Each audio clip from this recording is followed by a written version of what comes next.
ਤੋਂ ਪਹਿਲਾਂ ਗੱਲ ਕਰਾਂਗੇ ਕੇਂਦਰ ਦੀ ਅਗਨੀਪਥ ਸਕੀਮ ਦੀ। ਇਸ ਨੂੰ ਲੈ ਕੇ ਵੱਡੀ ਖਬਰ ਸਾਹਮਣੇ ਆ ਰਹੀ ਹੈ। ਅਗਨੀਪਥ ਸਕੀਮ ਵਾਪਸ ਨਹੀਂ ਹੋਵੇਗੀ। ਅਗਨੀਪਥ ਸਕੀਮ ਤੇ ਫੌਜ ਦੇ ਵੱਲੋਂ ਇਹ ਵੱਡਾ ਬਿਆਨ ਦਿੱਤਾ ਗਿਆ ਹੈ। ਸੈਨਾ ਦੇ ਵੱਲੋਂ ਫੌਜ ਦੇ ਵੱਲੋਂ ਸਾਫ਼ ਕਰ ਦਿੱਤਾ ਗਿਆ ਕਿ ਫੌਜ ਦੇ ਵਿੱਚ ਹੁਣ ਅਗਨੀਪਥ ਤਹਿਤ ਭਰਤੀਆਂ ਹੋਣਗੀਆਂ, ਮਹਿਲਾ ਅਗਨੀਵੀਰ ਵੀ ਨਿਯੁਕਤ ਹੋਣਗੀਆਂ। ਅੱਗ ਲਗਾਉਣ ਵਾਲਿਆਂ ਦੇ ਲਈ ਜਗ੍ਹਾ ਨਹੀਂ ਹੈ। ਇਹ ਵੀ ਸਾਫ਼ ਕੀਤਾ ਗਿਆ ਕਿ ਜਿਹੜੇ ਅੱਗ ਲਗਾ ਰਹੇ ਨੇ, ਪ੍ਰਦਰਸ਼ਨ ਕਰ ਰਹੇ ਨੇ, ਜਿਨ੍ਹਾਂ ਦੇ ਖਿਲਾਫ ਮਾਮਲੇ ਦਰਜ ਹੋ ਰਹੇ ਨੇ, ਉਹਨਾਂ ਦੀ ਸੈਨਾ ਦੇ ਵਿੱਚ, ਫੌਜ ਦੇ ਵਿੱਚ ਜਗ੍ਹਾ ਨਹੀਂ ਹੈ।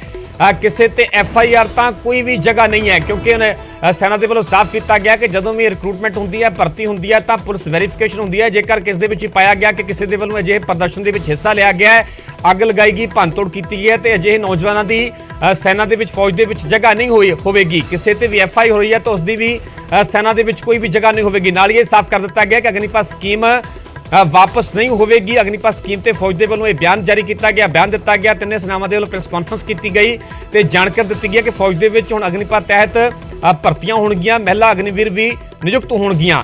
ਪਰ ਨਾਲ ਹੀ ਜਿਹੜੇ ਅੱਗ ਲਗਾਉਣ ਦੀਆਂ ਘਟਨਾਵਾਂ ਸਾਹਮਣੇ ਆ ਰਹੀਆਂ ਨੇ, ਪ੍ਰਦਰਸ਼ਨ ਕੀਤੇ ਜਾ ਰਹੇ ਨੇ, ਭੰਨਤੋੜ ਕੀਤੀ ਜਾ ਰਹੀ ਹੈ, ਉਹਨਾਂ ਨੌਜਵਾਨਾਂ ਦੀ ਸੈਨਾ ਦੇ ਵਿੱਚ ਜਗ੍ਹਾ ਨਹੀਂ ਹੋਵੇਗੀ। ਸਿੱਧੇ ਤੌਰ ਤੇ ਇੱਕ ਚੇਤਾਵਨੀ ਵੀ ਕਹੀ ਜਾ ਸਕਦੀ ਹੈ।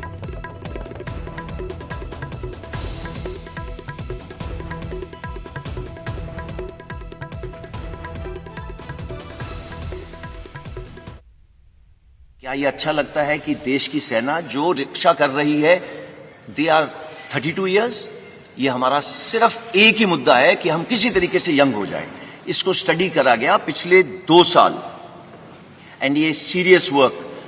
पहले तीनों चीफ जनरल रावत मिलके एंड कई लोगों से इसके बारे में डिस्कशन करी कि क्या क्या तरीके हैं, इसकी परसेंटेजेस कैसे करें। उसके अलावा हमने स्टडी करी बाहर के देशों की स्टडी।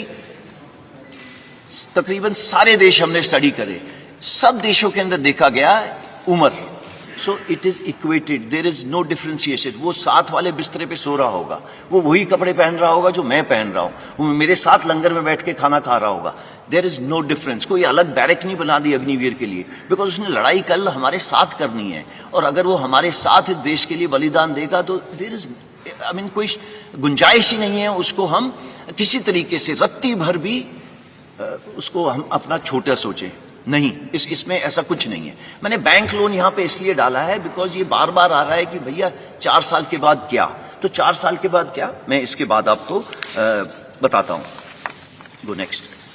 सी, सेवानिधि पैकेज थोड़ा और विस्तार से, जैसे कि मैंने आपको पहले बताया 11.71 मैंने आपको पहले बता दिया है। सिर्फ एक ही चीज इसमें एक्स्ट्रा है कि इनकम टैक्स फ्री है।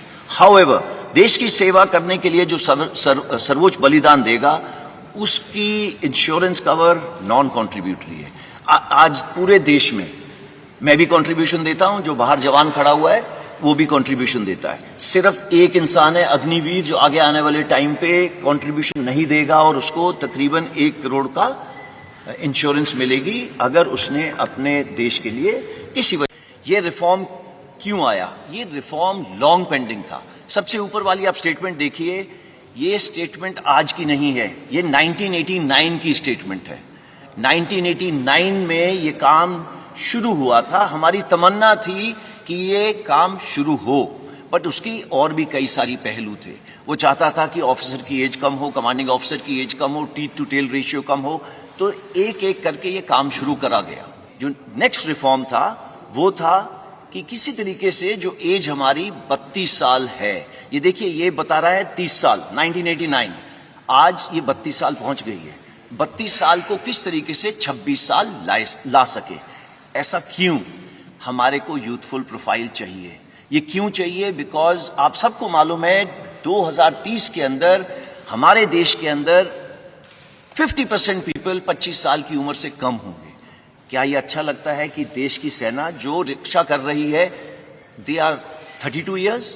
ये हमारा सिर्फ एक ही मुद्दा है कि हम किसी तरीके से यंग हो जाए। ये यूथफुल प्रोफाइल आने से जो जोश और होश का कंपोनेंट है ये तकरीबन बराबर हो जाए। एंड इससे होगा क्या? Ideal mix youthfulness and experience का। अगेन गोइंग बैक, जोश और होश का एक्सपीरियंस तकरीबन बराबर हो जाएगा। सी,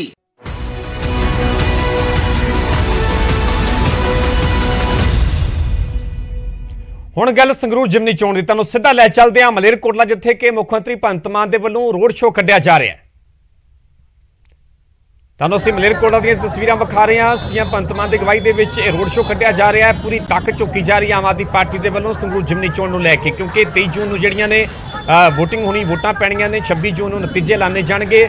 ਸੋ ਆਮ ਆਦਮੀ ਪਾਰਟੀ ਵਾਸਤੇ ਵੀ ਇੱਕ ਵੱਡਾ ਵਕਾਰ ਦਾ ਸਵਾਲ ਬਣੀ ਹੋਈ ਹੈ। ਤੁਹਾਨੂੰ ਦੱਸ ਦਈਏ ਕਿ ਮੁੱਖ ਮੰਤਰੀ ਭਗਵੰਤ ਮਾਨ ਜਿਹੜੇ ਕਿ ਧੂਰੀ ਤੋਂ ਦੇ ਵੱਲ ਚੋਣ ਲੜੇਗੀ ਜੇਤੂ ਦੇ, ਜਿਸ ਤੋਂ ਬਾਅਦ ਸੰਗਰੂਰ ਜਿਹੜੀ ਲੋਕ ਸਭਾ ਸੀਟ ਹੈ ਉਹ ਖਾਲੀ ਹੋਈ, ਤੇ ਇਸ ਨੂੰ ਲੈ ਕੇ ਸੰਗਰੂਰ ਜ਼ਿਮਨੀ ਚੋਣ ਹੋ ਰਹੀ ਹੈ। ਤਾਂ ਆਮ ਆਦਮੀ ਪਾਰਟੀ ਉਮੀਦਵਾਰ ਦੇ ਹੱਕ ਦੇ ਵਿੱਚ ਰੋਡ ਸ਼ੋਅ ਕੱਢਿਆ ਜਾ ਰਿਹਾ, ਉਹਨਾਂ ਦੇ ਹੱਕ ਦੇ ਵਿੱਚ ਲੋਕਾਂ ਤੋਂ ਵੋਟਾਂ ਮੰਗੀਆਂ ਜਾ ਰਹੀਆਂ। ਤੁਹਾਨੂੰ ਮਲੇਰਕੋਟਲਾ ਦੀਆਂ ਅਸੀਂ ਤਸਵੀਰਾਂ ਵਿਖਾ ਰਹੇ ਹਾਂ, ਵੱਖ-ਵੱਖ ਜਗ੍ਹਾਵਾਂ ਜਿੱਥੇ ਕਿ ਚੋਣ ਜਲਸਿਆਂ ਨੂੰ ਲਗਾਤਾਰ ਸੰਬੋਧਨ ਕਰ ਰਹੇ ਨੇ ਮੁੱਖ ਮੰਤਰੀ ਭਗਵੰਤ ਮਾਨ। ਉੱਥੇ ਅੱਜ ਰੋਡ ਸ਼ੋਅ ਕੱਢਿਆ ਜਾ ਰਿਹਾ ਹੈ ਸੀਐਮ ਭਗਵੰਤ ਮਾਨ ਦੀ ਅਗਵਾਈ ਦੇ ਵਿੱਚ, ਤੇ ਆਪਣੇ ਉਮੀਦਵਾਰ ਦੇ ਹੱਕ ਦੇ ਵਿੱਚ ਲਗਾਤਾਰ ਚੋਣ ਪ੍ਰਚਾਰ ਕਰ ਰਹੇ, ਜਿੱਥੇ ਕਿ ਦੂਜੀਆਂ ਪਾਰਟੀਆਂ ਲਗਾਤਾਰ ਸਰਗਰਮ ਨਜ਼ਰ ਆ ਰਹੀਆਂ ਨੇ, ਆਪੋ ਆਪਣੇ ਉਮੀਦਵਾਰ ਦੇ ਹੱਕ ਦੇ ਵਿੱਚ ਪ੍ਰਚਾਰ ਕਰ ਰਹੀਆਂ ਨੇ। ਉੱਥੇ ਆਮ ਆਦਮੀ ਪਾਰਟੀ ਵਾਸਤੇ ਵਕਾਰ ਦਾ ਸਵਾਲ ਇਸ ਕਰਕੇ ਵੀ ਹੈ ਕਿਉਂਕਿ ਅਜੇ ਸਰਕਾਰ ਨੂੰ ਕਰੀਬ 3 ਸਾਲ ਹੋਏ ਨੇ। ਸੰਗਰੂਰ ਆਪਣੇ ਆਪ ਦੇ ਵਿੱਚ ਆਮ ਆਦਮੀ ਪਾਰਟੀ ਦਾ ਇੱਕ ਗੜ੍ਹ ਕਿਹਾ ਜਾ ਸਕਦਾ ਹੈ। 2014 ਦੇ ਵਿੱਚ ਭਗਵੰਤ ਮਾਨ ਇੱਥੋਂ ਜੇਤੂ ਰਹਿੰਦੇ ਨੇ, ਸੰਸਦ ਮੈਂਬਰ ਚੁਣੇ ਜਾਂਦੇ ਨੇ, 19 ਦੇ ਵਿੱਚ ਇੱਥੋਂ ਜੇਤੂ ਰਹਿੰਦੇ ਨੇ, ਤੇ ਹੁਣ ਵਕਾਰ ਦਾ ਸਵਾਲ ਇਸੇ ਕਰਕੇ ਪੂਰੀ ਜਿਹੜੀ ਤਾਕਤ ਵੀ ਝੁਕੀ ਜਾ ਰਹੀ ਹੈ। ਇਸ ਜਿੱਤ ਨੂੰ ਕਿਵੇਂ ਬਰਕਰਾਰ ਰੱਖਿਆ ਜਾਵੇ, ਜਿੱਤ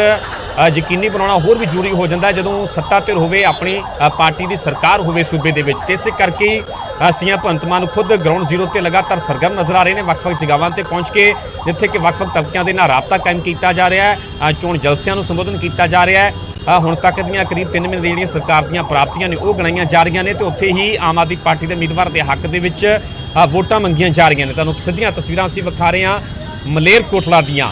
ਮਲੇਰਕੋਟਲਾ ਜਿਹੜਾ ਕਿ ਵਿਧਾਨ ਸਭਾ ਹਲਕਾ, ਇਹ ਵਿਧਾਨ ਸਭਾ ਹਲਕਾ ਵੀ ਸੰਗਰੂਰ ਲੋਕ ਸਭਾ ਹਲਕੇ ਦੇ ਵਿੱਚ ਪੈਂਦਾ ਹੈ, ਤੇ ਇੱਥੇ ਪ੍ਰਚਾਰ ਕੀਤਾ ਜਾ ਰਿਹਾ, ਰੋਡ ਸ਼ੋਅ ਕੱਢਿਆ ਜਾ ਰਿਹਾ। ਸੀਐਮ ਭਗਵੰਤ ਮਾਨ ਦੀ ਅਗਵਾਈ ਦੇ ਵਿੱਚ ਲੰਬਾ ਕਾਫਲਾ ਨਜ਼ਰ ਆ ਰਿਹਾ ਹੈ, ਵਰਕਰਾਂ ਦਾ ਲੰਬਾ ਕਾਫਲਾ ਨਜ਼ਰ ਆ ਰਿਹਾ, ਵੱਖ-ਵੱਖ ਬਾਜ਼ਾਰਾਂ ਤੋਂ ਹੁੰਦਾ ਹੋਇਆ ਇਹ ਰੋਡ ਸ਼ੋਅ ਅੱਗੇ ਵੱਧਦਾ ਹੋਇਆ ਨਜ਼ਰ ਆ ਰਿਹਾ ਹੈ।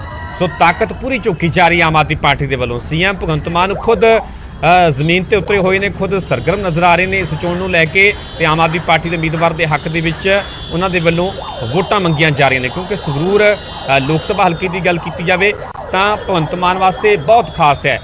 ਜੇਕਰ ਸਿਆਸੀ ਸਫ਼ਰ ਦੀ ਗੱਲ ਕੀਤੀ ਹੈ, ਸਿਆਸੀ ਸਫ਼ਰ ਦੀ ਕਾਮਯਾਬੀ ਦੀ ਗੱਲ ਕੀਤੀ ਜਾਵੇ ਤਾਂ ਇਸੇ ਸੰਗਰੂਰ ਲੋਕ ਸਭਾ ਹਲਕੇ ਦੇ ਵਿੱਚ ਹੀ ਮੁੱਖ ਮੰਤਰੀ ਭਗਵੰਤ ਮਾਨ ਨੂੰ ਕਾਮਯਾਬੀ ਹਾਸਲ ਹੁੰਦੀ ਹੈ। 2014 ਦੇ ਵਿੱਚ ਸੰਗਰੂਰ ਤੋਂ ਉਹਨਾਂ ਦੇ ਵੱਲੋਂ ਚੋਣ ਲੜੀ ਜਾਂਦੀ ਹੈ, ਆਮ ਆਦਮੀ ਪਾਰਟੀ ਦੇ ਉਮੀਦਵਾਰ ਦੇ ਵਜੋਂ ਜਿੱਤ ਹਾਸਲ ਕਰ ਰਹੇ ਨੇ, ਔਰ 2014 ਦੀ ਗੱਲ ਕੀਤੀ ਜਾਵੇ ਤਾਂ ਸਭ ਤੋਂ ਵੱਡੇ ਮਾਰਜਨ ਦੇ ਨਾਲ ਉਸ ਵੇਲੇ ਜਿੱਤ ਹਾਸਲ ਕਰਦੇ ਨੇ। ਜੇਕਰ ਲੋਕ ਸਭਾ ਸੀਟਾਂ ਦੀ ਗੱਲ ਕੀਤੀ ਜਾਵੇ ਤਾਂ 13 ਦੇ ਵਿੱਚੋਂ ਲੋਕ ਸਭਾ ਸੀਟ ਜਿਹੜੀ ਸੰਗਰੂਰ ਵਾਲੀ ਸੀ 2014 ਵਿੱਚ ਸਭ ਤੋਂ ਵੱਡੇ ਮਾਰਜਨ ਦੇ ਨਾਲ ਭਗਵੰਤ ਮਾਨ ਦੇ ਵੱਲੋਂ ਜਿੱਤ ਦਰਜ ਕੀਤੀ ਗਈ। 2019 ਦੇ ਵਿੱਚ ਫਿਰ ਚੋਣ ਲੜਦੇ ਨੇ ਆਮ ਆਦਮੀ ਪਾਰਟੀ ਉਮੀਦਵਾਰ ਵੱਲੋਂ, ਤੇ 2019 ਦੀ ਗੱਲ ਕੀਤੀ ਜਾਵੇ ਤਾਂ ਇਕਲੌਤੇ ਭਗਵੰਤ ਮਾਨ ਜਿਹੜੇ ਸੰਸਦ ਮੈਂਬਰ ਸਨ ਪੂਰੇ ਦੇਸ਼ ਭਰ ਦੀ ਗੱਲ ਕੀਤੀ ਜਾਵੇ ਤਾਂ ਸੰਗਰੂਰ ਤੋਂ 2019 ਦੇ ਵਿੱਚ ਹੀ ਭਗਵੰਤ ਮਾਨ ਸੰਸਦ ਮੈਂਬਰ ਚੁਣੇ ਗਏ।